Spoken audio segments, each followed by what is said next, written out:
কিতা কয় কয় 2 নম্বরে মাপ ওজনে কম দাও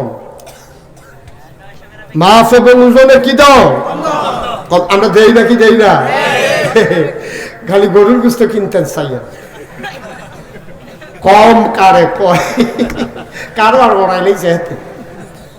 আমরা একবার বাউন ফাড়া গেছিল গোশত কিন্তু হ্যাঁ বাবা কইছে আও আপনি আইছেন গোশতের লিগে এখানে বইয়া থাকবেন কি আপনার বাজার লাগলে বাজার কইরা যান আমরা গোশত টুস্ত মাইক প্যাকেট কইরা সব রেডি করে রাখতে আছে হ্যাঁ বাবা সরল বিশ্বাসে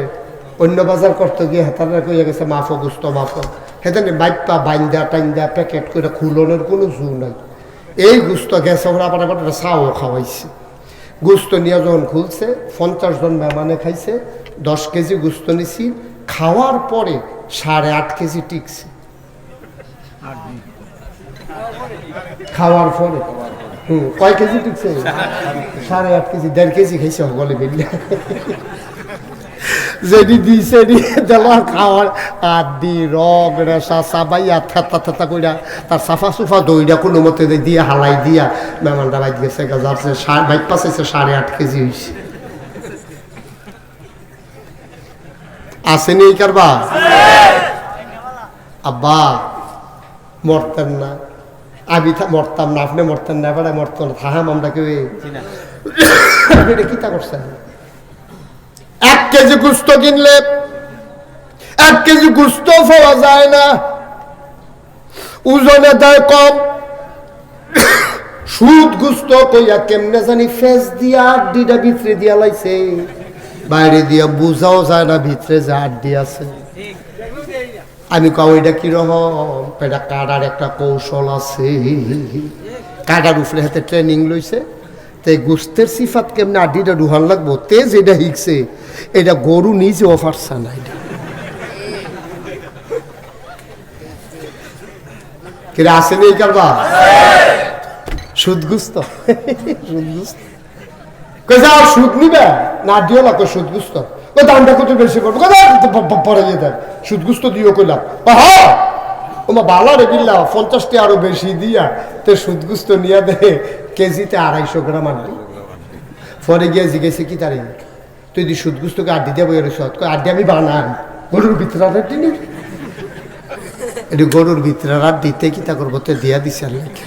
তো সুদ গুস্ত কনের কি দরকার আছে তোর কি দরকার আছে তো নবীজি জানে আমরা যেই কারবার করো কি নবী রে না 1500 বছর আগে নবী জান্না লাইছে আরে আমার একটা দিন আইব রে তোরাই খাচ্ছ তুই তোরা সুদ গুস্ত কই আড্ডিওলা গুস্ত দিবি তোরা সিহন সিহন কসকুচ্ছা ফুলওলা শশা উফরে দিয়া রাখা ফ্যাট মোড়া গাঁট তেরা হেইডি ভিতরে দিয়া দিয়া তোরা বেচা লাইবি আছে এই কারবা তোরা বালা বালা লুড়ি দিয়ে হাইয়া ফোকরা লুড়ি দিয়া লাইবি তোরা ওজন কম দিবি মুসুরির ডাল সুট্টাটা মোটাটা বড়টা খালো করে বেচবি তোরা এই কারবার আছে নাকি নাই আমি এইরকম শুনছি অনেক চায় স্টল বিলে কম দামে চা ফাতা আনে আমি এত কম দামে চা ফাতা পাইল কই হুজুর মানুষ মারা গেলে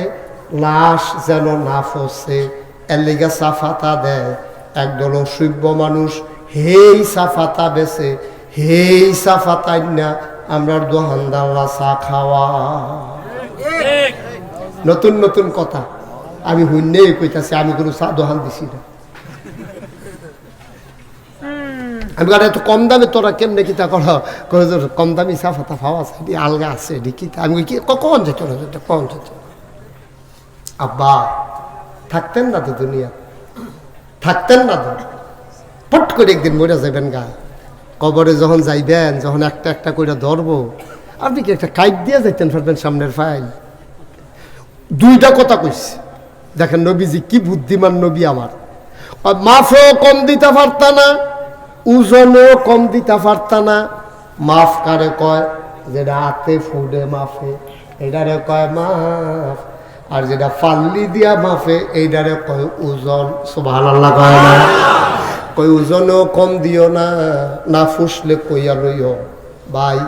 আপনি আমারতে কিনতে নাইছেন আমার দিয়া মাটি কাটাইলে আমি চুরি চামারি করতাম পারতাম না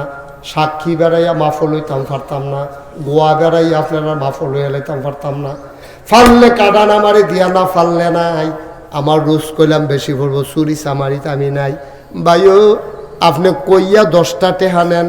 আপনার কোনো আপত্তি নাই, কিন্তু আপনার না কইয়া চালাকি কইরা যদি করেন তাইলে এক বন্ধুদের লগে একটা ফোটাছে না, যেমন আপনার 1000 টাকা হালাল কামাইর লগে 5টা টেহা বাটপারি কামাই একসাথে হওয়ার কারণে সব হারাম, ঠিক কিনা?